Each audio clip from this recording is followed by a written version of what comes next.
Mac Mini or Mac Studio? This was exactly the question I had when I was in the market. Today, I'm able to compare both.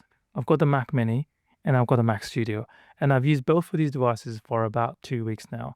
For me, Mac Mini is exceptionally great value. For majority of you, it will be perfect. The reason I got myself into Mac Mini is because I've read so many reviews online which suggest that Mac Mini was such a powerful Mac in that particular form factor, which to some extent is true, but at the same time, it's not the powerful Mac. It's good enough for getting the day-to-day stuff done. It's good enough for getting, your usual kind of workflow. But when it comes to more sort of professional work like video editing, photo editing, and applying some color grading, then I'll be also editing my audio files, then adding some sound effects and video effects.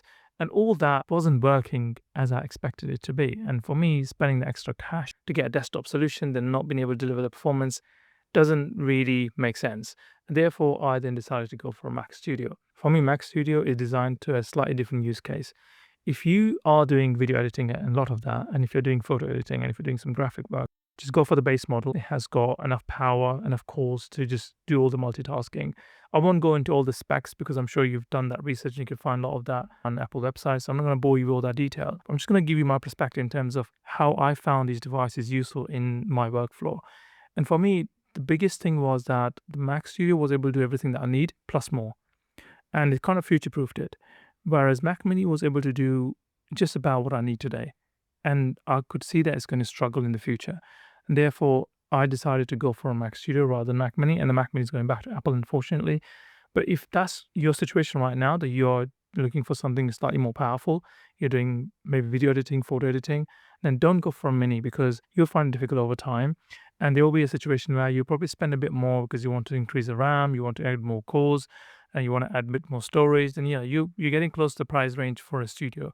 I would recommend even taking a previous generation Studio. It will be better performing Mac than the Mini. So for me, it's not about price point. It's about what is your need and what are you going to get out of it, and is that the right investment? If you're a power user and you need something much more dedicated and powerful device for your desktop, go for a Mac Studio. But if you're casual users, you just need a desktop solution and you need to divide your work into on the go and productivity at desk, then go for a Mac Mini. I wouldn't recommend Mac Mini for someone who is into the casual work plus doing maybe content, maybe creating videos, editing. Mini will struggle at times, but it still can do the task, just like my MacBook Air is able to do that.